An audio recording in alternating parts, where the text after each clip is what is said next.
Kevin, that's very sweet of you. I'd like to give you more credit, though, than you're giving yourself. The way that you talked about being totally honest from the outset, I really admire that because that's the same way that I want and I hope I have began my investigation. So I actually agree 100%.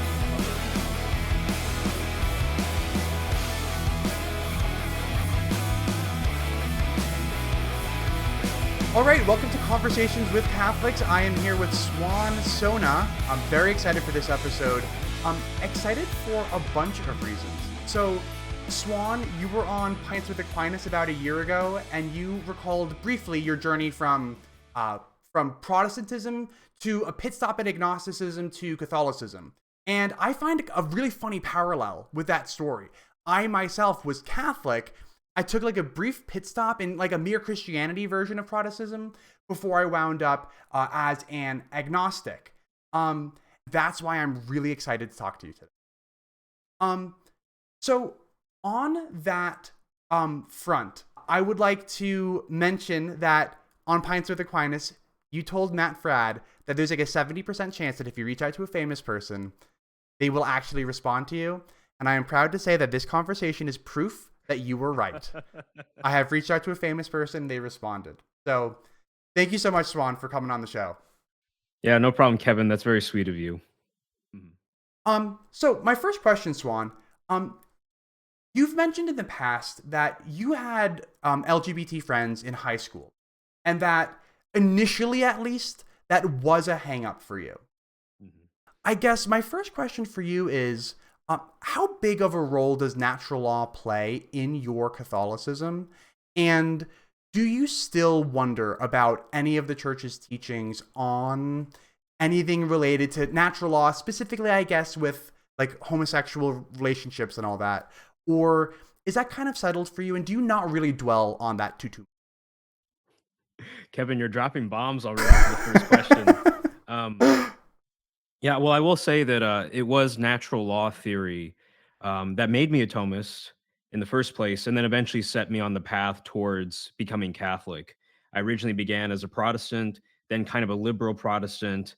I had a pit stop with agnosticism, as you put it, and then eventually I came back to a conservative type of Christianity. But yeah, so I would consider myself a Thomist, a natural law theorist, and I don't really think twice about my position on the nature of marriage and human sexual relations. What I am concerned about, though, and what I constantly think about is how can one, let's say, believe the things that one does with teleology and, sexual relationships from a traditional conservative Catholic Christian perspective, and also retain the dignity of people in same-sex relations. So, part of the reason why, like, for example, I like Pope Francis is because I think he's very nuanced about this. Because Pope Francis's position is that, look, he acknowledges the church's teaching on the nature of marriage, but he also doesn't believe that the law should be used to criminalize homosexual relations and further penalize and make their lives a living hell. Because also, the feeling of social ostracization that they feel is real. It's one that is destructive, and it's one that we need to find a middle way for us as Catholics who hold to the church's teaching on marriage, a way in which we can embrace people of this background, this life, and not make them feel further alienated. So that's kind of the question that I think about, not the fundamental moral teaching, but let's say the social implications of everyday life. Yeah. You know what's funny for me is that I grew up in a trad culture. So I come from an FSSP family. So the FSSP is the offshoot of the SSPX. So never formal schism. If you want to call the SSPX formal schism, which we don't have to get into. But I was FSSP growing up. So we were never officially sedevacantist. Sure, sedevacantist people would attend the FSSP. Sure, certain people have different inclinations. But all that aside, while there wasn't sedevacantism as an official position at the FSSP Church, there was a deep distrust of essentially all of the post-Vatican II popes. And so part of my coming out of Catholicism was first, so starting off as like a trad Catholic, and then moving across the spectrum. So from trad Catholic to what I called at the time just like a Novus Ordo Catholic. to eventually I started calling myself, I literally would unironically say I'm a cafeteria Catholic. And when people would say, like, what do you mean by that? My response would be something like, well, I don't agree with everything that the church teaches, but I'm still a Catholic. Then I think for me, my move from cafeteria Catholic to merely Christian was just really a move of intellectual honesty, if I'm being, 100% like honest with where I was at the time. While my positions didn't change, the way that I labeled myself changed, because I realized that there is no difference between a cafeteria Catholic and a mere Christian. At least, maybe that's the hot take for today, but that's my agree. 2 cents. And then ultimately I wound up swinging. I did call myself an atheist for a little bit, but I don't think I was really an atheist, at least not as per the actual philosophy textbook definition of an atheist.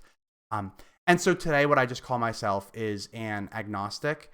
But sometimes I do wonder if there were more voices like yours in the church, at least in my community, I should say, in my community.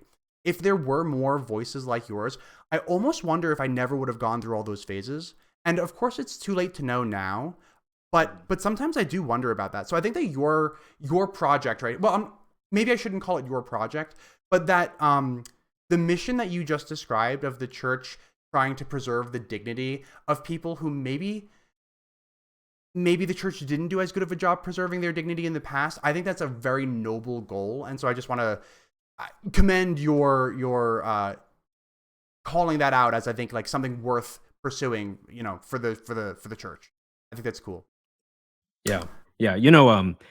I've talked about this before elsewhere in other presentations that I've done. I think I even talked about it on Pints with Aquinas, but my whole philosophy is truth with grace, right? And trying to find the way in which, you can affirm, right, the teaching and be faithful, but then not kind of going overkill with it and abusing it. Yeah. Staying on the topic of truth, I've been pondering a lot about I believe that this is often misattributed to St. Augustine, but all truth is God's truth. That phrase, which I don't think St. Augustine ever actually said, is something I've been thinking a lot about recently. I've been having conversations with lots of Catholics, and in particular, I've been having conversations with Catholics who hold perhaps maybe somewhat unorthodox beliefs. And what I'm going to refer to as unorthodox might just mean not FSSP approved. So take that with a grain of salt. But the phrase that comes up a lot is all truth is God's truth. And I think that what these Catholics are getting at is something to the effect of, we shouldn't be worried about where the truth leads us. We should only be worrying about what is. That speaks a lot to me. And I'm wondering if it speaks to you, or if you maybe see problems there. No, I mean, I like the idea of all truth being God's truth because, I mean, given my worldview, right, where God is being itself, where God is just reality, pure and undefiled, and without any distinctions, just perfectly one. Anything that is true insofar as it somehow corresponds to the divine essence, right? Mhm. It somehow has being because it's true, and so, I have no problem with that. And what's funny is your mentioning of gods. I forget the Latin phrase for it, but like ipse esse Yeah. subsistens or whatever that is. Mhm. If somebody wants to define God as just being itself, then I guess technically I'm a theist. Okay. Because if you're asking somebody, Mhm. do you believe in existence? Sure. Then the answer almost has to be yes, right? Because how can you say that you don't think that existence exists, right? Cogito ergo sum, right? I think, therefore I am. So if you think, then at least one thing exists, that thing being you. And if you define God as simply being, then the fact that you think means that being exists. And if God is simply being, then God exists. This is one of those reasons why I don't call myself an atheist. But when I talk to Catholics, particularly conservative Catholics, I also don't say I'm a theist. because I think that my take on whether or not I'm a theist is really nuanced. And for the most part, if people ask me, "Are you a theist?" I will say no. But that's not entirely the case. Because if somebody wants to define God in this pure, just God is existence, then okay, you got me. You got me. Like, perhaps it's a word game, but you got me. I'm a theist. The panentheists will do a similar project where they'll say that God is just, the sum of all that does exist. And I find that move to be like, well, I do think that that which exists exists. And so if that makes me a theist, Mm. then I'm guilty as charged. But I also find that I'm accused of being dishonest if I call myself a theist, because when people drill down and they start asking me really specific questions, I say like, well, I don't believe in this kind of theism. I don't believe in that kind of. Uh, and so sometimes I struggle with what I should call myself. So just out of curiosity. So I know you don't know a ton about me, but just given what I said right here, what would you call me? Just an agnostic? Well, you want to be careful because I think a lot of analytic philosophers and theologians would be careful with how you describe existence, right? Because at least people like, let's say, well, I should be careful here, but I think like people like Joe Schmidt and other kind of people in the analytic tradition, they're not going to say that existence exists, right? That's something very crucial. They're going to say that things are in existence, right? They can be, they can have that as, let's say, I think is a second order property or something like that. Um, but they're not going to say that existence exists or that you can talk about existence itself standing on its own, right? Um, and so even the idea of, for example, when I talk about being itself or existence itself, it's a much more robust notion of just simply just full unbounded being and reality, no limits on the perfection of of this particular thing, but it even transcends thingness, right? To some extent, it's not a particular. Um, yeah. And I do find myself in hot water sometimes when I start talking like that. But there is a reason I talk a little bit like I just did, and that's because I'm actually one of those people who denies that there are separate modes of being. So I Mm, don't think that things exist potentially. I just think that right. things Mhm. exist. Yeah. Yeah. So Yeah. Hmm. so if I deny that there's different modes of being, I think that I have a little bit more leeway in saying that like existence is just things that exist. Um because when you collapse the difference between the different modes of being, I think it gets like a little bit, I guess, simpler, or maybe the right word would be it's more parsimonious that way.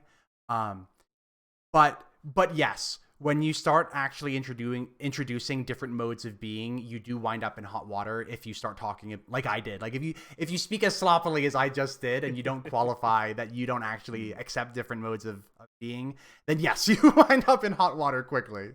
But um, that leads me to another question, I guess. Um, there seems to be this like modes of being are kind of a hot topic today. People talk about modes of being fairly frequently. Do you think that Catholicism means being firmly committed to some number of first order philosophical principles? And I don't mean to narrow it down to a specific number. I just mean some number. Like, does being Catholic mean that you are committed to there being more than one mode of?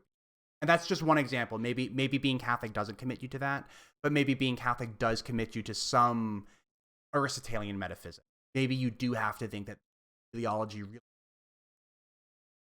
Um, because sometimes I talk to more liberal Catholics, maybe I can call them, who would deny that being Catholic is the assenting to any kind of first order philosophical proposition. But then when I talk to more conservative Catholics, they'll say, no, no, no, being Catholic is definitely some number of suppositions. So, so what do you think? Yeah, that's another good question because the church certainly speaks in the language of Aristotelian Thomism, right? And then more recently, though, there's like been a phenomenological twist, right? And so, yeah, kind of the language, the philosophical milieu of the church has changed a little bit. But in terms of actually committing to, let's say, a philosophical doctrine or principle from the Aristotelian Thomist worldview, um, I don't think it's necessarily the case.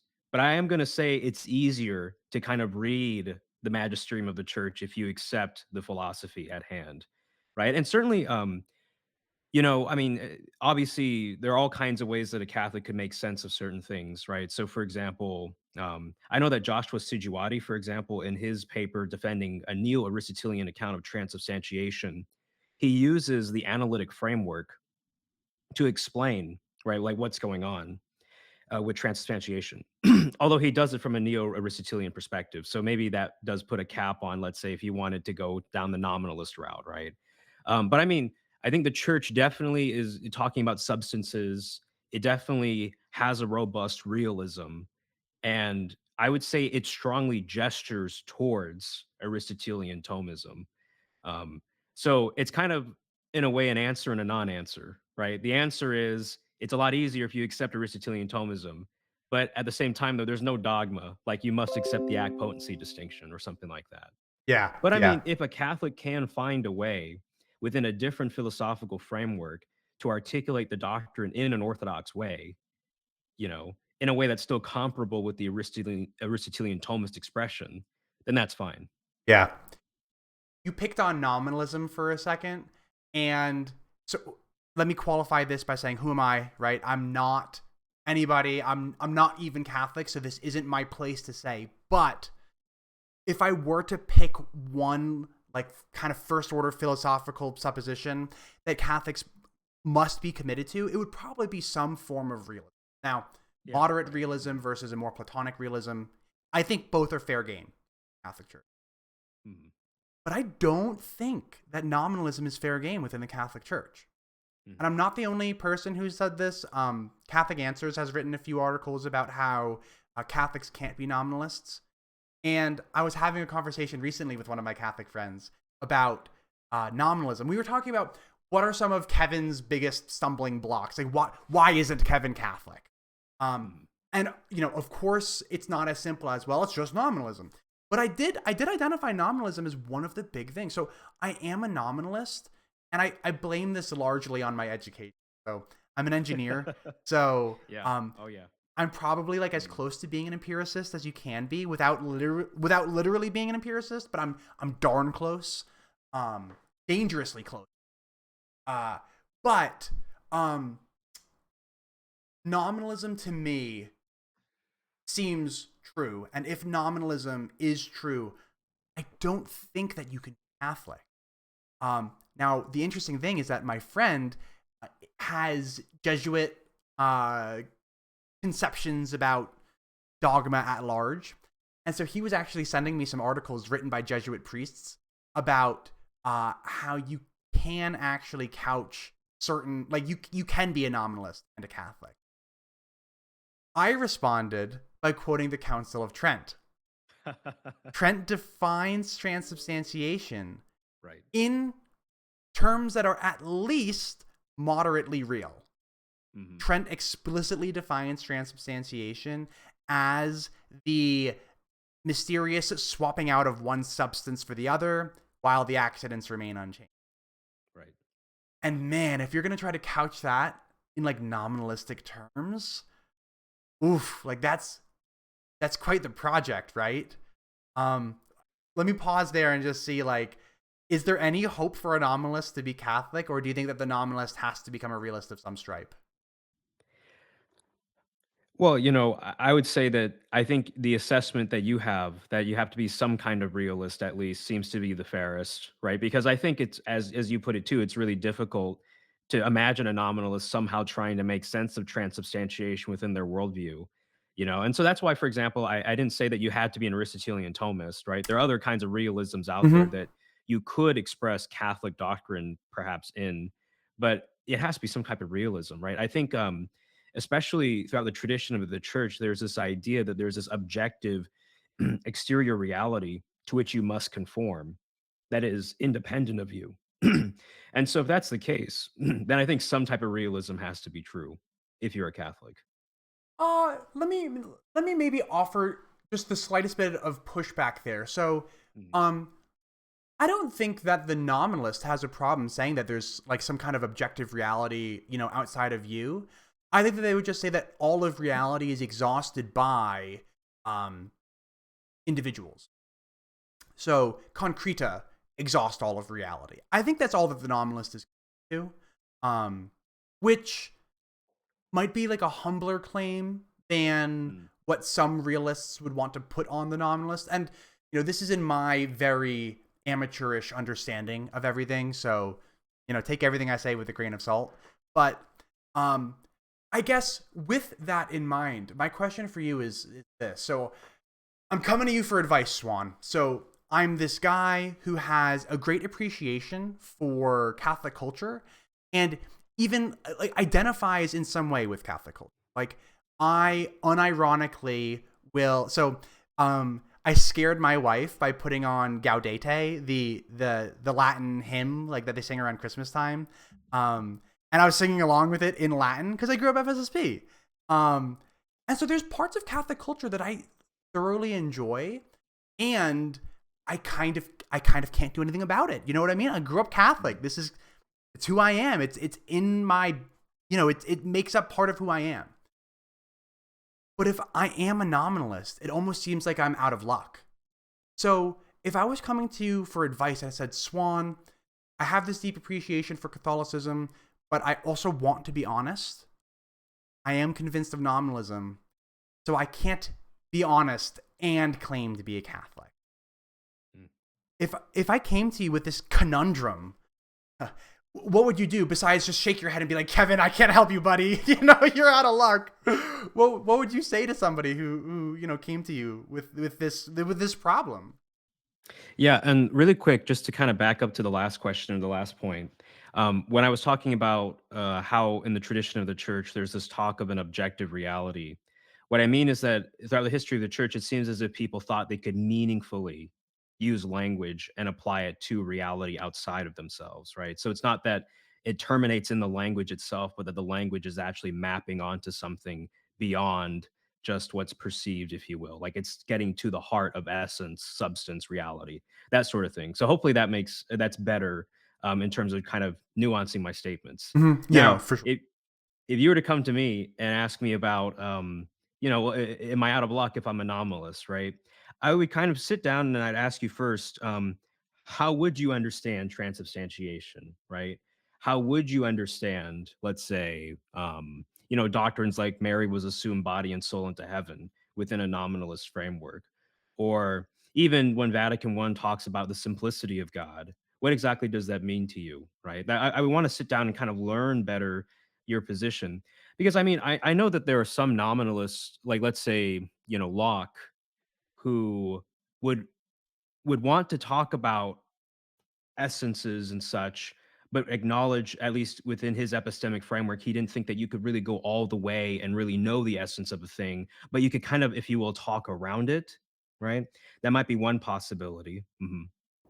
Yeah, so this is, I don't think that this answer will satisfy you, but I'm actually okay with a fictionalist nominalism, which is just to say that I'm cool with talking about things as if substances really did exist, but that's more a matter of convenience than anything else. If you really, grilled me and you said, uh, do you think that substances exist, like substances, strictly speaking, exist? I'd have to say, honestly, no, I don't. And so then if your question is, well, then how do you make sense of transubstantiation? My only honest answer is, I don't. I really don't make any sense of it. And if that precludes me from being Catholic, then I guess I'm kind of just stuck at being like Catholic adjacent. Like I like the music and I think that they're onto some stuff in terms of like the way that they structure their culture and their society, particularly the trads. Like they do a really good job with kind of building like a little society in terms of like having everybody over for like everybody knows everybody, like almost Amish style, where like everybody meets up on Sunday and they do the same thing every Sunday morning, and then all of your friends or everybody else who you see every Sunday and stuff like that. Like I think that those are good things for society, but I think that's about as far as I can go if I'm stuck on that nominalist like bumper. If that's a hurdle that I just can't get over, I think that's as far as I can go. Because, if I was to talk to you about, let's say, the Eucharist, and we were to talk about the doctrine of the real presence, I would ask you, in what sense could you or would you affirm, right, that that is the body, blood, soul, and divinity of Christ? right? An anomalist kind of can't. Right. So, Yeah. yeah, and that's, Yeah. I mean, the Eucharist is the source and summit of the faith, right? It's the greatest of the sacraments. So that's a really big kind of thing you got to get down if you want to be Catholic. Yeah. The Jesuits are trying their best, I think, to to get around that. But Sure. yeah. And Yeah. I blame some of this on like my trad upbringing where think that I want to be careful with how I say it. 70% of Catholics don't believe in transubstantiation, right? I should say 70% of self-reported Catholics. So the person who goes to mass on Christmas and Easter every year and that's it, likely doesn't actually believe. And so that person, I think, is just some combination of misinformation and then also perhaps dishonest. And again, that's what I said I wanted to be careful about. But I think that there's a lot of, and I'll say Catholics, but I'll put the quotes around it because I'm referring specifically to the Catholics who don't believe in transubstantiation. I think that there's a certain number of them who know that they're supposed to believe in transubstantiation. They don't, and they call themselves Catholic anyway. Right. Which it's either a misunderstanding, and I'm sure that it is misunderstanding in the majority of the cases, more than 50%, sure. But there's also going to be some fraction that know and just kind of don't care. They call themselves Catholic anyway. And I almost just view myself as I'm just the honest one. I'm the one who I understand the Catholic teaching, so I'm not at liberty to claim ignorance. And so I'm faced with either more or less living a lie, saying like I'm just going to, even though I don't believe stuff, I'm going to tell everyone that I do. Right. Or I can be honest and say I don't believe it. I'm searching.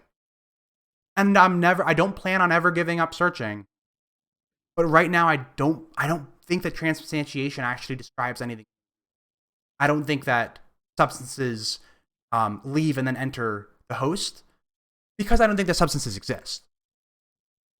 And the word that I use to describe that is, I think there's a phrase that I use. It's a real shame that I can't be Catholic because of that. You know what I mean? What do you think? Do you think it's a shame, or because I'm sure the answer to that is no. You don't think it's a shame that the Catholic Church has some like real dogmatic teaching, but it just strikes me as because I'm also one of those people who I don't think that you choose your beliefs. So as far as I can tell, I'm somebody who, through no fault of my own, is nominalism Catholic. So I've been talking for a little bit. Let me pause and kind of just see, what do you think? Is it a shame? Am I onto something, or do you think I'm a little off base? Well, I will say that I admire your honesty. And I think that even in the eyes of God, you being authentic and honest is important. Because if you were in the church, right, and you couldn't really believe the things that it teaches, and then you were to go out and live and present yourself as a Catholic, it would be scandalous to the rest of the world. It would be a scandal to the church. And so I appreciate you actually being honest and being authentic. And I think that's really important. Now, do I think it's a shame? Well, I would like to have you in the church, right, Kevin? I'd like to be in Appreciate communion that. with you, right? Obviously. So in that way, you could think of it as a shame, if you will, scare quotes around that. But at the same time, though, I think the church has dogmas for a reason. The church has doctrines for a reason. And I think it's part of maintaining the integrity of the worldview that it can robustly define itself as it is and what it's not, right? I mean, that's part of, let's say, just being real, right? Being able to say that it's that thing and it's that and it's not that, right? Being able to mark it out objectively in the world. So, yeah. And it is that exact thing that actually garners a lot of respect from me.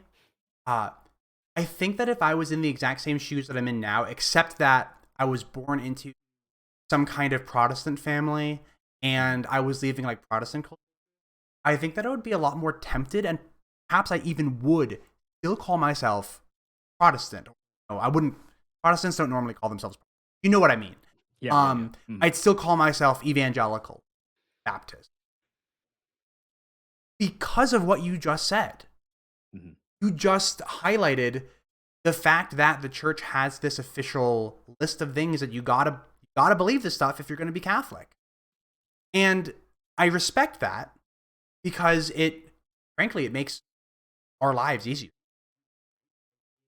You know, Mhm. one of my big things about the church, so I get on the cases of other non-Catholics who like strawman the Catholic Church, and I say to them, like, the Catholic Church is the easiest organization to not strawman. Yes, the Vatican website looks straight out of the 1990s, but Right. it's all right there. You just gotta Google it. Like, just Google what's the official church stance on X, and then it's right there. And if it's not on the Vatican website, then it's on Catholic.com or there's a couple other really good Catholic websites and YouTube, and Intellectual Catholicism probably has a video on it. Mhm. And if Suan doesn't have one, then Matt Somebody Frad else does, or has it. somebody Mhm. else. Really easy not to strawman the Catholic Church, but so many people, which makes me sad. But I guess that's not my fight. But yeah. So, what would you say then to somebody who's in my shoes? And so I'm gonna phrase this like an elevator. You and I are in an elevator, and you're gonna try to get me to be Catholic, knowing everything that you know about me. Do you start with something like, I'm gonna try to convince you first that nominalism is false and that some form of realism is true? Would you actually be like, you know what, that's kind of secondary to something else, and what would you do? Yeah, I mean, I totally think that's secondary, you know? I would begin by asking you, what do you find beautiful in the world? Okay. Well, hey, I'd like to play this game if you don't mind. Sure, let's go Um, ahead. Mhm. I'll give you a somewhat cheeky answer, but if you can see all the guitars behind me, a Mhm. few of them, I'm really into music. And my favorite guitarist in the world is this guitarist named Steve Vai. He's an instrumental guitarist, so no singing or anything like that. And I think that the music that he composes is the most beautiful music that I've ever heard. My answer is the music of Steve, but music in general will. Mhm.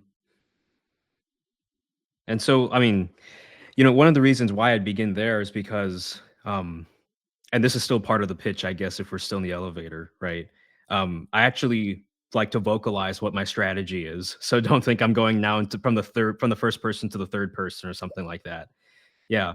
But I mean, one thing I've noticed in my life is that whenever I experience something beautiful or something that really feels existentially deep or weighty, it almost takes me to a different realm, at least within myself, right? And so, I mean, with this music, have you ever felt something like, I don't know, like when you say it's beautiful, right? It's not just simply your opinion, right? But it's something that really reaches deep within you to something deeper. I don't know how exactly to put it, right? But do you feel like it's just an opinion, or does it really say something to you? So I actually think that the answer to both of those is yes. Yes, I do think it's an opinion.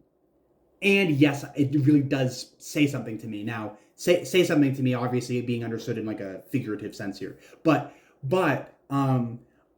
as a nominalist, I don't actually think of beauty as a thing that actually exists.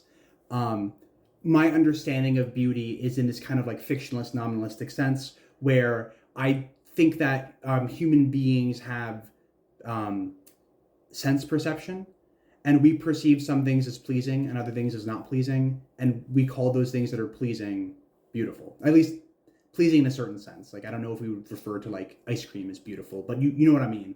Um, so that's my response there. I do think that it is subjective, not objective. I don't believe in objective beauty, but I do believe in subjective beauty, and I experience subjective beauty very deeply.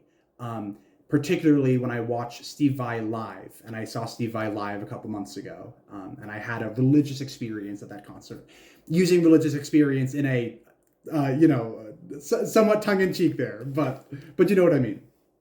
Yeah. So, there's this experience of beauty in the world. Do you see any connection between what you've said about beauty and morality? So and we probably don't have as much time as we would like to get into this, but I'm actually a Yeah. moral anti-realist. The way that I Oh, view okay. it though is that if I'm being honest and if I'm a nominalist, I have to be a moral anti-realist. Hmm. So my understanding of morality is something like, if we decide subjectively that we want to maximize human well-being, then we can take certain actions that will either bring us closer to that goal or bring us further away from that goal. Hmm. That's as close as I can get. Some, like what I just outlined is similar to morality, Right.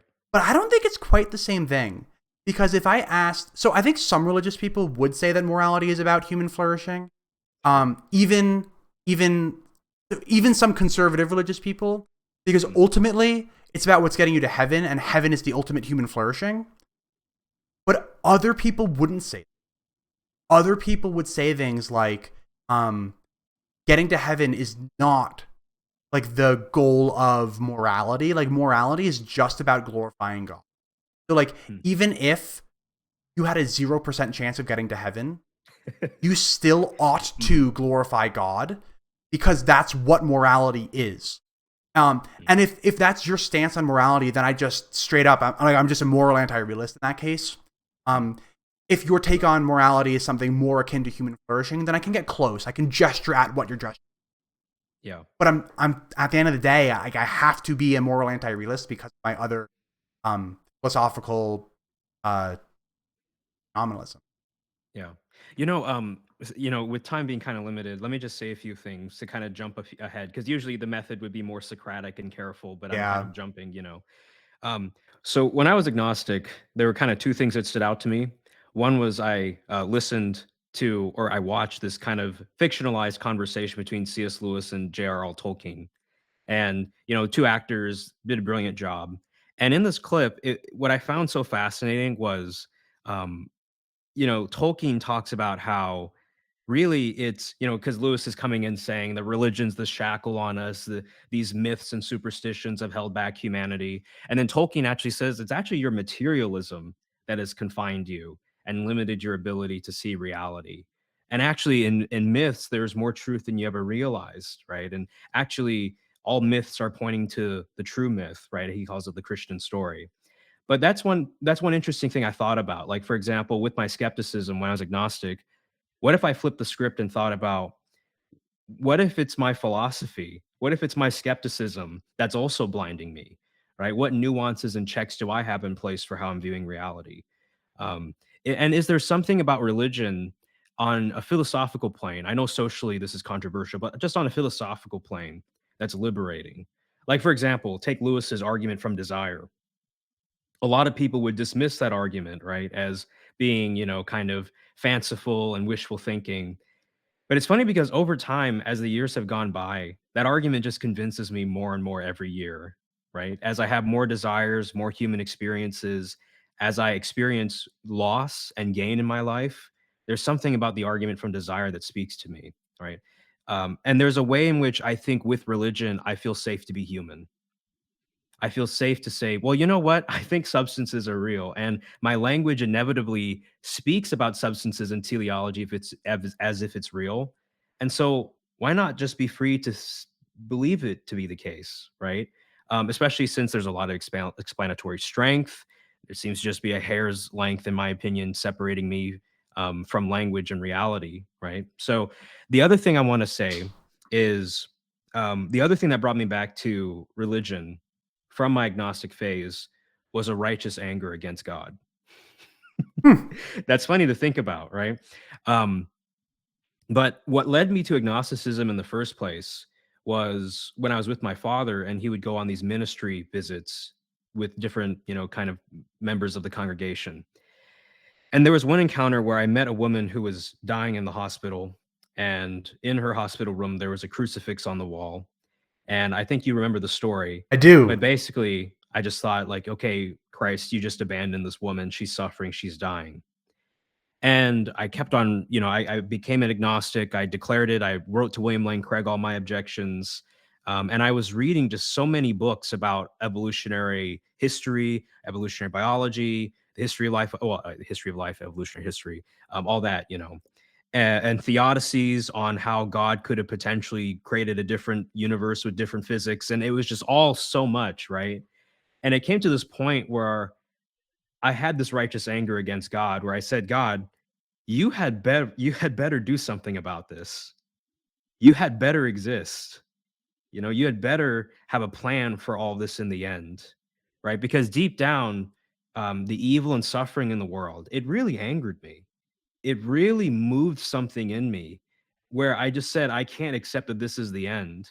And even looking at human nature and just seeing how humans throughout history have, they've had this same kind of anger and reaction, even the prophets, right? That God, you had better be doing something about this. There better be a final end game or goal. To me, I'm just thinking this urge, this human desire, this way of speaking, right? It seems to me as if it would all be absurd if it didn't really amount and point to something in the end. Now, maybe that's the situation we're in. Maybe that's the possibility we have to accept, right? But when I when I thought more about, okay, if I have the choice, let's say, between a kind of absurdity or a reality where all of these desires, these cries of the human race actually point to something in the end. If I have to choose between those options, right, then I would choose the option that there is something to which it's really pointing to in the end. Because in my opinion, that's what really, I think, gives dignity to the human person, that really secures it in the end. And so, that's why I would say that that brought me back into Christianity because of a righteous anger against God. Yeah. Let me offer maybe like some rapid fire thoughts about all this stuff. So, Mhm. first thought is just if I point over here, you should see my bookcase in the corner. Oh yeah. I Mhm. do have The Lord of the Rings and all of the Chronicles of Narnia, and I've read Screw Tape Letters, and I've read a couple other stuff, Mere Christianity. I've read some other stuff by C.S. Lewis, but I only own Chronicles of Narnia. And all of my tattoos are book related, so I've got Smog Over the Lonely Mountain right here, Uh-huh. and then the rest of my tattoos are from my favorite similar books. Stormlight Archive. I said that the previous take was a hot take. No. This is the hot take. The Stormlight Archive by Brandon Sanderson is better than The Lord of the Rings by J.R.R. Tolkien. Oh. Hot Mhm. take of the day. Heard it here. But so I'm a massive fan of Lord of the Rings and C.S. Lewis and just fantasy literature in general. And it holds a special place in my heart, partially because I really got into reading like epic fantasy as I was coming out of religion. And I Mhm. found that the story of so this isn't giving anything away, but uh the main character of the Stormlight Archive has very Jesus-y moments in the I don't say that like flippantly. I mean like he sacrifices everything to save as many people as he can. Like Mhm. like over and over and over again. He's that kind of guy. And um, Another one of my favorite series ever is called Mistborn. This big piece on my forearm, if I can get it in shot, is Yep. Vin from Mistborn, the main character. Same story there. All of this epic fantasy is almost like biblical in the sense that it tells the story of the good guys sacrificing to stop the bad guys. Mhm. And there is something deeply human about that. And I think that, in a way, reading these kind of stories is, I'm going to use a word, necessary for humans. Now, obviously, it's not necessary. There are people who have never heard these stories and Right. never will. Mhm. Mhm. But there's something deeply human about um, reading stories about these heroes who sacrifice everything to save everyone. Mm. And the Bible, well, the New Testament anyway, is that story. Perhaps it's like the archetypal to be Jordan Peterson. But it's all the same stuff. Stormlight Archive, Lord of the Rings, Chronicles of Narnia, Mistborn. Uh, name your high fantasy series, and it's about good guys sacrificing to stop the bad guys. And Right. I think that story, realizing that I had other ways to get the same, helped me Yeah. accept things that I found really troubling. And this is the second part of what you were talking about, how Mm. you didn't want to um you saw the absurd conclusions of so if theism is false, absurdity ensues, right? Now you didn't quite put it in that Mm. language, but I think Mhm. that's kind of what you're getting at. And I look at it and I see the same thing and I'm like, whew, yeah, absurdity does ensue. Isn't it kind of beautiful? Like that's honestly how I look at it. Like, it reminds me of the meme of the two guys sitting on the train looking out different windows, and the one guy just sees the mountainside wall and he can't see anything. The other guy sees the shape, and like they're seeing the same thing. Like they're in the same train, but they're just Mhm. seeing it two different ways.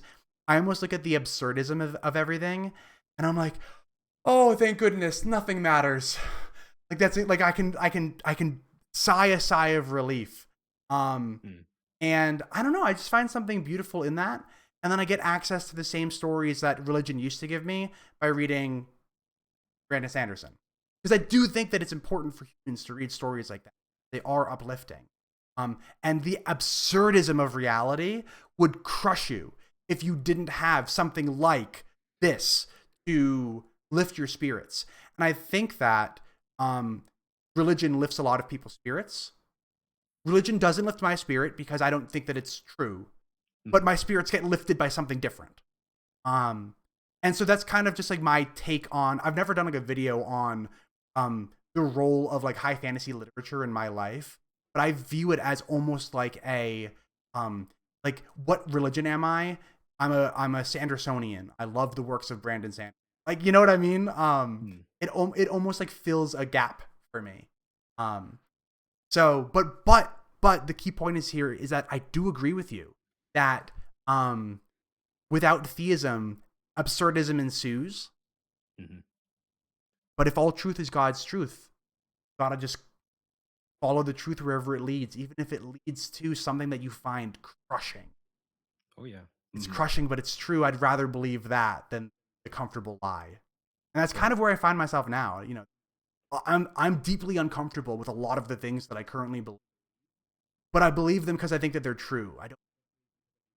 And hold on. I just realized that it almost sounds like I'm accusing you of believing a comfortable lie. And I need to make sure that I make that very clear. I do not think that Mhm. comfortable lie just because it's comfortable.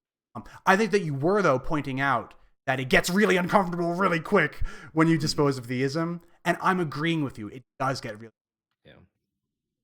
Yeah, just a few thoughts. So, like, when you express that these stories are necessary because they correspond or get at something deeply human, I'm like, can you unpack that further? Like, what do you mean by deeply human? Right? That. Yeah. Mhm. So there's a couple of things that are deeply human. What do I mean? So I think that physically struggling under a heavy weight, like Mhm. struggling to pick something up, is deeply human.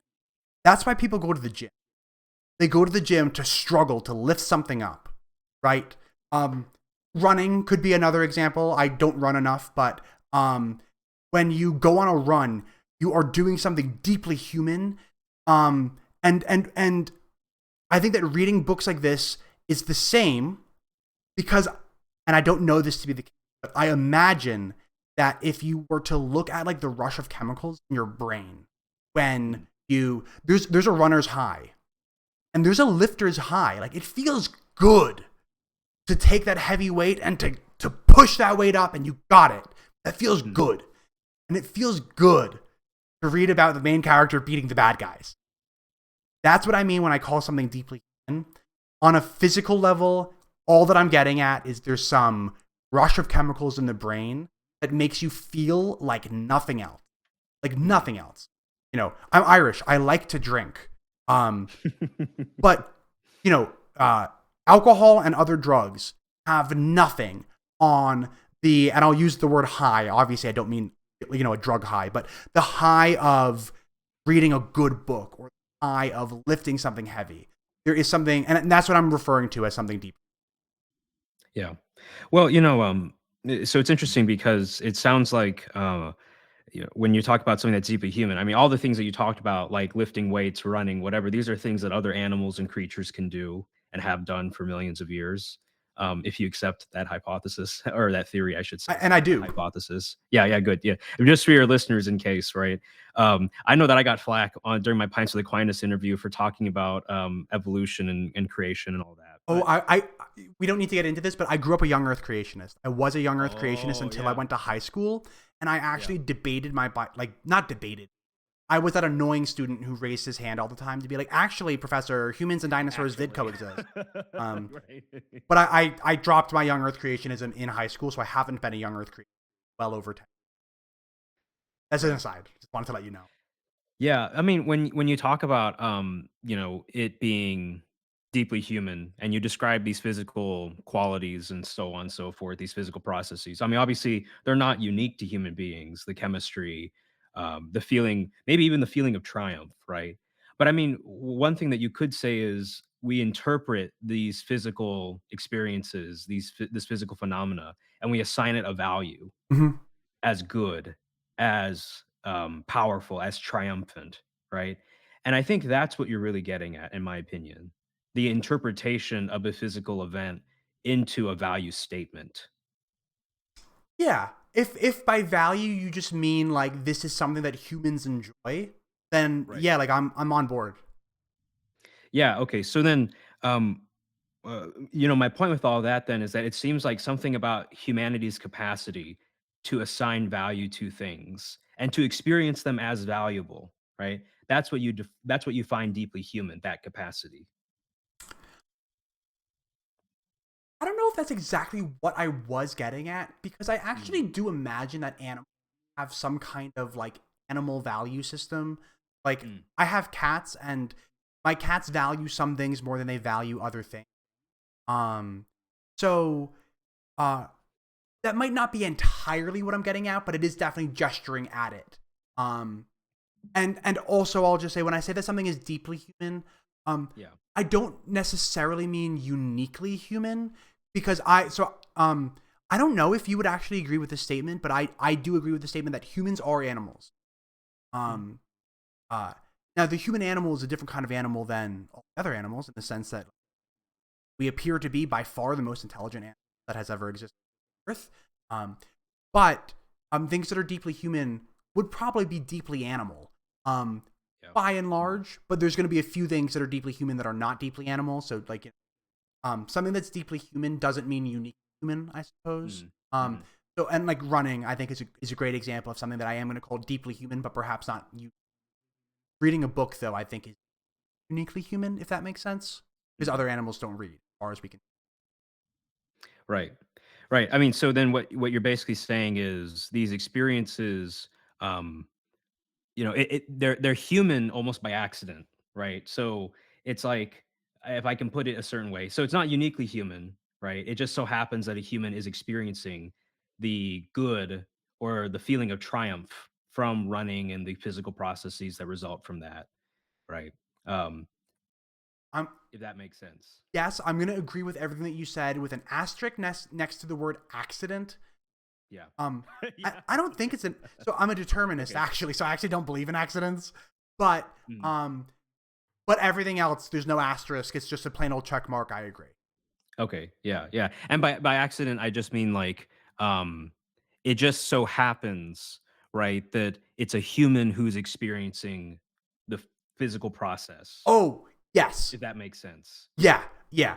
Um, you're referring to things that aren't uniquely human, but Yeah. Mhm. yes, yeah, yeah. Then I'm on board. Yeah. Okay. Sure. Sure. Yeah. Because you made a good distinction there between deeply versus uniquely human. All right. Um, yeah. So then, yeah, there I think you seem to have a good developed worldview there. Not trying to evaluate your worldview. I'm just making a comment about it, right? And then when you talked about the beauty of absurdism, there is a way in which I could see absurdism being beautiful, right? Especially like when I read Camus, I really enjoy Camus. I enjoy some of the really kind of depressing existentialist TV shows and characters and all that, right? Um, but I think, I would compare it like this to kinda show where I'm coming from, right? If you look at a destroyed church, like a burned down cathedral, you can kind of see, the rays of sunlight coming through the broken stained glass and shattering onto the floor that remains. And in a way, there's something beautiful about that. I don't know quite how to explain it or describe it. There's no proportionality. There's no taste and color, right? It's all just broken and shattered, but it has a beautiful quality to it of what once was there. And I Perhaps sad suppose and beautiful at the same time. right. Yeah. I Yeah. mean, there was a Japanese author, I think it was Yasunari Kawabata, who wrote about sadness and beauty, right? So there's some connection even in that realm, right? Of what once was or what could have been. There's a beauty there because it's almost like this unattainable realm of Yeah. things, right? To which reality, like to which at least the thing that we see is pointing towards, that we interpret it that way. Um, but then let's suppose that the building is destroyed and burnt and the light is shattered, right? The stained glass is shattered because a bomb had just been dropped on that church, and you see a mother mourning over the corpse of her child. Would we still say that's beautiful, right? We No. might say the grief is beautiful in a way, right? Sure. The sense of loss, the motherly love, but the act of that child being obliterated and the sorrow of the mother and the loss that she feels, we would be more careful, right? To say that it's not something beautiful, but in fact, ugly, horrendous, whatever you want to put to it, right? For sure. And so actually, in my opinion, like if we view absurdism or just the absurd, let's say, not to commit ourselves too much to a worldview, but just the absurd in terms of just looking at a landscape, right, or something like that, then I could see that being possibly the case, right, in the abstract. But then when we start applying real human lives, human emotions, and human dignity into the question, there's something about absurdism that I do begin to find is ugly and horrendous, right? And I'd even say, even further, like, at least for me as a theist, maybe psychologically speaking, don't run the genetic fallacy on me, but just at least psychologically speaking, right? Um, for me, like Kevin, my belief in God is directly or rather, do the other way. My belief in your dignity as a human being is like directly proportional to my belief in the existence of God, right? And so, for example, because I'm so utterly committed to your dignity as a human being, as my equal, as someone who deserves to be heard and loved and listened to, that plays into my belief in God, right? Because I kind of view God almost, if you will, psychologically, once again, as the bulwark of dignity, the thing that really solidifies and makes secure, such that, for example, the woman who's mourning over the death of her child, I can say that there was something that really went wrong with what happened. And I can participate in her suffering, experience that anger and that loss as almost as fully as she can, because obviously, I can't imagine what a mother's grief is like. And I can also say that in the end, there is going to be justice. And that even if we don't get it in our lifetime, it will come. And, it's something about that move from that righteous anger, as I said before, to belief in God, the two being connected so intimately together, the dignity of the human person and the existence of God, that my mind, something within me will not separate. And so actually it's precisely because I believe in your dignity, Kevin, that I also so fully believe in God. Yeah. So the very last line in The Sun Also Rises Oh yeah. is, Mhm. isn't it pretty to think? And I find that that expression comes to mind very often when we start talking about things like inherent human dignity. So, um, I'm gonna throw the dignity right back at you, Swan, and say I find you full of dignity as well, and I value you as a human. Mhm. But where you and I can't exchange equally is that I imagine that you would tell me, and I don't mean to put words in your mouth, but I imagine that you would tell me that I have inherent human dignity. I can't say the same thing to you. I wish I could. It would be pretty to think so. Yeah. But I don't actually believe in inherent dignity. Mm, Why? I'm a nominalist, right? So I don't think that dignity exists at all. What I'm talking about, I give you dignity. What I just mean is the contract between me and you for both existing in this society is that we choose to value each other, which is a lot less pretty than the dignity that you were just gesturing at. mm, But it's as close as I can get. And that's kind of where I find myself. Uh, I wish that I could say, well, I could say it, I just wouldn't be honest. But I wish that I mm, could say and be honest that I found that human beings had some kind of inherent dignity. But since I'm a nominalist, I don't think that dignity per se exists. mhm, But I do think that we as humans are best off when we build societies. So if somebody comes along and says, "Well, I don't value human life," and I just say, like, "Well, okay, I don't want to build a society with you. Please get out." Um, mhm, and that's just a lot less pretty than the picture that you painted.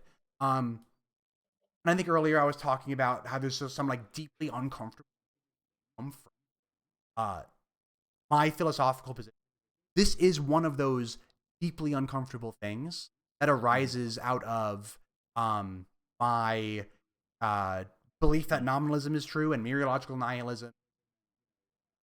Insert whatever group of beliefs that I have, but I have to be honest. I can't mhm. claim to have all of the benefits of being a theist and then just not be Right. a theist. If I'm not going to be a theist, I have to be honest and say, well, that means that these are the consequences of not being a theist, and some of them are ugly, like you said. And like Mhm, when when a bomb blows up a children's hospital, I don't find beauty. mhm, Um, and when I was talking about how it was necessary to read books like that are uplifting, I meant precisely that the brutality and the ugliness and the absurdism of living on this planet will crush you mhm. if you don't have stories like these. Stories like in the New Testament. Right. Mhm, Um and so yeah, so that's kind of just my mhm, 2 cents on that. Mostly yeah, honestly, I didn't really disagree with anything that you said. mhm, Like in the last little bit, I really didn't disagree. I mm. just find myself on the opposite side of the aisle. Yeah, it reminds me of, it reminds me of the "wouldn't it be nice" objection or something like that, right? Where it's just like, well, what you're saying is it sounds really nice, it sounds really pretty, but it doesn't necessarily mean it's true. One thing that I learned about being a Christian was that in Christianity, there's this idea of something is too good to be false. We have this mindset that there are things that are too good to be true. In Christianity, there's some things that are too good to be false, right? And I think um, that's part of the way in which I kind of reason in a way, right? I'd like to give you more credit though than you're giving yourself. Not to imply that you're not giving yourself enough credit, but Right. um I, I don't know this to be the case. I imagine Mhm. that you hold a rather or a rather orthodox opinion on hell. I imagine that you're not a universalist. Um, and if that's the case, I think it's way prettier. Like I think that universalism is way prettier than the eternal conscious torment model. Um, Mhm. and I don't let me put words in your mouth. I don't think you're a universalist. Or you don't have to answer if you don't want to. Oh no, Um, I'm absolutely not a universalist. Okay, so I think that you're not giving yourself enough credit in as much as if you legitimately thought that like if you legitimately thought that something can be so good that it has to be true, then I think that Right. you'd be a universalist. But Mm. I think that you believe things that you think are true and you don't believe things that you think aren't true, not because of how pretty they are, but for other reasons. Um, and so Mm. Mm. I'm trying to give you more credit than I think that you're giving yourself. Um, Mm. because Well, that's it. I don't find you irrational Right. for believing in things that are also pretty. I might find you irrational if you just only believed the things that are pretty. And like if I asked you why do you believe, like, well, isn't it nice? I'd be like, well, that's Mm. not quite rational. But I don't think that's how you are. Right. Well, I want to say that actually, I mean, that's an excellent response because that's something I've thought about because I've written and talked about universalism. And so I'd actually ultimately argue that I think there's something ugly about universalism in the end. Really? So, yeah, and so but it's funny because it's actually because I think there's something irrational that ultimately must be accepted within the whole framework, and that makes it ugly. That makes it a hole there that makes it have a hole in it or something like that. I Um, feel like we could probably talk about that one topic for another yeah, 5 hours. So I'm going to say I look forward to hearing your thoughts about this. If they're already on YouTube, I'll find the video and I'll watch yeah. it. If it's not, I look forward to that content and I will watch it Mhm. as it's out.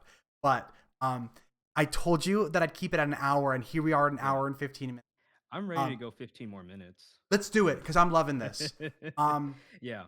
But, if I can finish my thought very yeah, by quickly. all means. Um, yeah, I mean, because, even in my work on universalism and my conversations on things like hell, I do want to give the universalists all the fair credit that they're due, right? Because they're, I mean, precisely because of what I said about the woman having justice in the end and all the human beings who have suffered and died throughout history without maybe even thinking in this life they had hope. I want there to be final justice, you know? And so that might propel me to a kind of universalism, a kind of universal justice in the end for everybody. And that's why I take seriously, universalism. I don't dismiss it. And that actually, when I think about what the universalist is saying, I can appreciate where infernalist arguments are bad and also where we need to be careful and re-articulate the doctrine, perhaps. Let me ask a probing question. Sure. So, um, Well, Kevin, I do have something else I wanted to say really oh, quick. sure, Yeah. yeah. And it's that I think the thing that fundamentally kind of maybe saved me from um being too moved by the wouldn't it be nice objection was when I was in high school and I rejected the fact value distinction. I think that Um, was the thing which that got distinction me did you going. reject? The fact value Oh, distinction. sure, okay. Yeah. Because I think like when that happened and I was able to see value in facts, specifically teleological facts, right? And normativity in nature, right? And seeing a basis within the concrete reality of things. Like, we talked about inherent dignity and all that, but the idea that value can be drawn from reality, not imposed onto reality, that's what eventually got me on this track towards, well, if I see, let's say, value, right? Or if I see value, there's some type of fact that it's pointing towards, albeit imperfectly, right? Maybe my interpretation of the value from the facts isn't quite right. Maybe I'm under the guise of the good, right? But I'm there's a minimal kind of rationality. There's something that I'm getting at. And I just need to kind of through the proper moral sciences or aesthetic sciences figure out what there is ultimately. But the point I'm making is that, um, the wouldn't it be nice objection would hit harder if I didn't, if I accepted the fact value distinction. But because I don't accept the fact value distinction, I draw value from facts and facts from values. Let me maybe ask a question here. Um, how did you come to that conclusion? Because the way that I look at the scientific landscape of today, it's that I don't see value as an actual measurable quantity. Right. Um, and so my understanding of value is a fictionally nominalistically acceptable understanding of value, something just to the effect of like things are valuable, um, which and to the extent of humans value them. It's just how much somebody wants something, value of Mm, um, mm, which I take it that that's a definition of value that you reject, and that you find that there is something there is some intrinsic value. Um, so how did you come to mm. that? Well, this my answer might disappoint you, right? But I was already a moral realist to begin with, right? Because once again, like because I was so convinced of the dignity of human beings and basically using or viewing God as the infinite bulwark, right? So, for example, Kevin, like because I believe in your dignity so much, I want there to be an infinite transcendent protection, insurance, right, on your dignity. And so that's how, almost in a way, how I view God, right? But of course, there's more to it. Like I view God as being personal and having, properties, being Trinitarian, all that, right? Okay, so nobody, I don't want anyone to reduce what I just said either.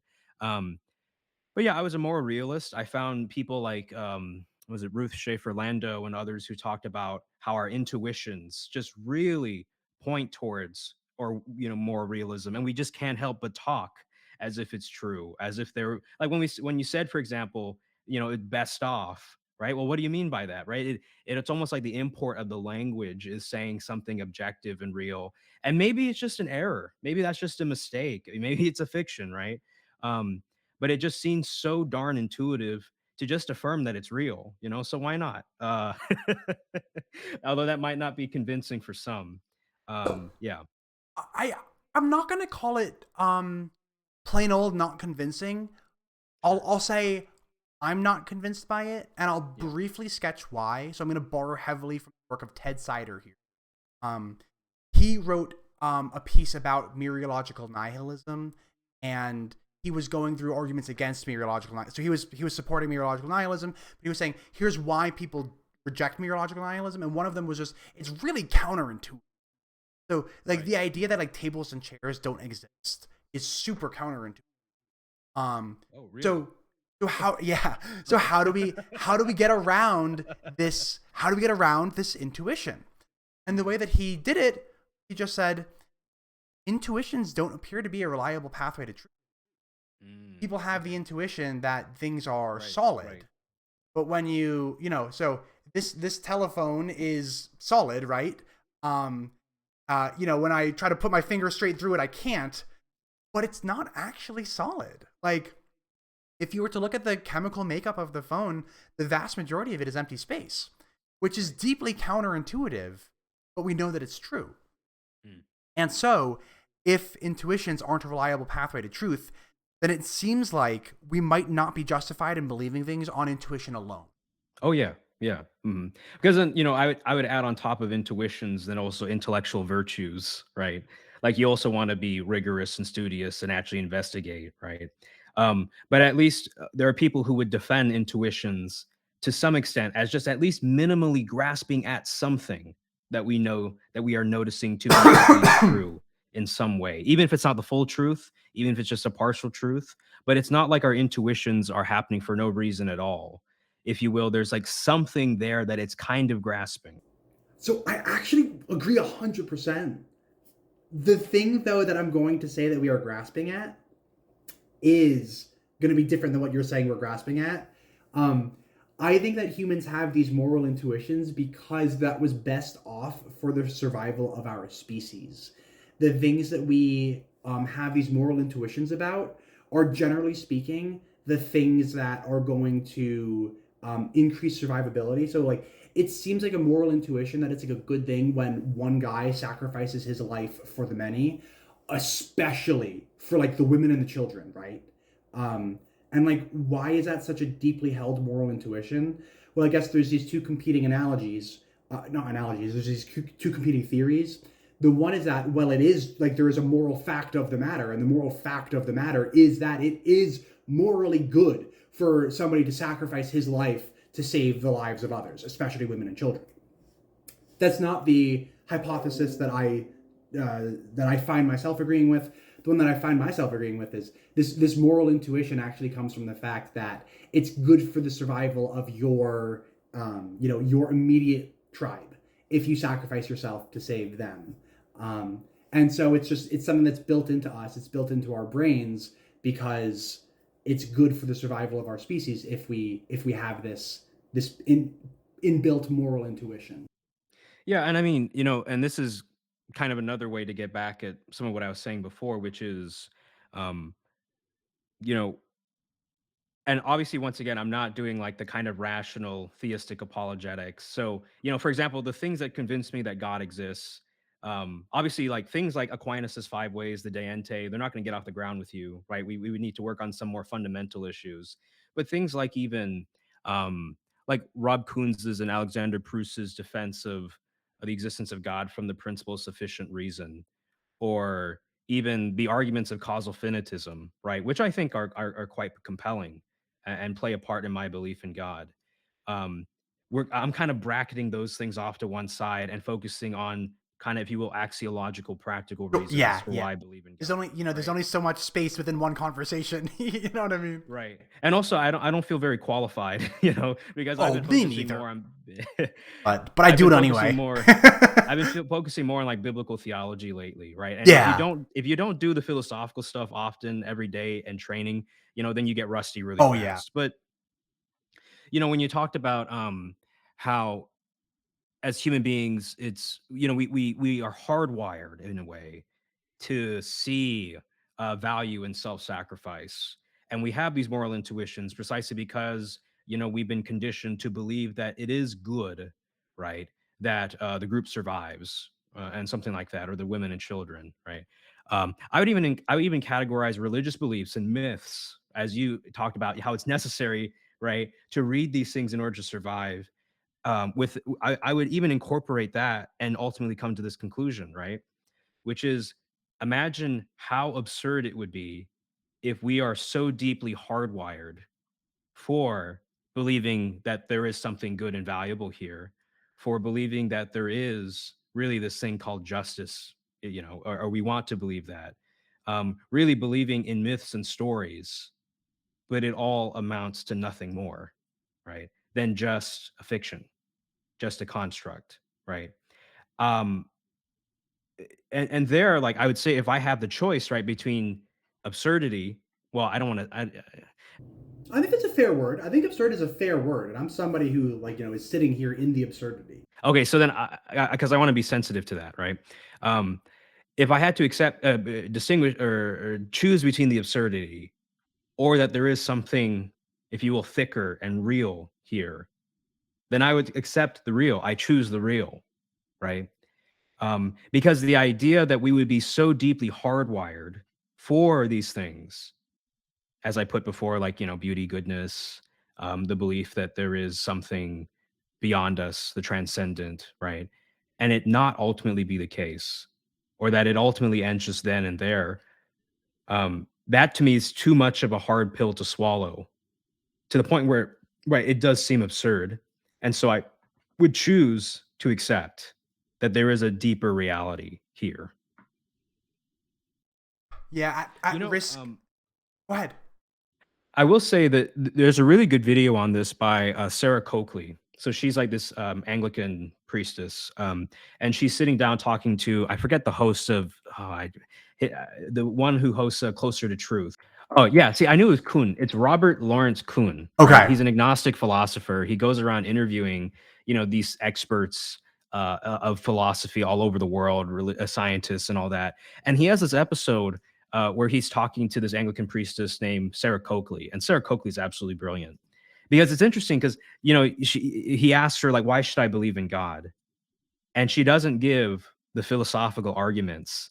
She asks him about desire.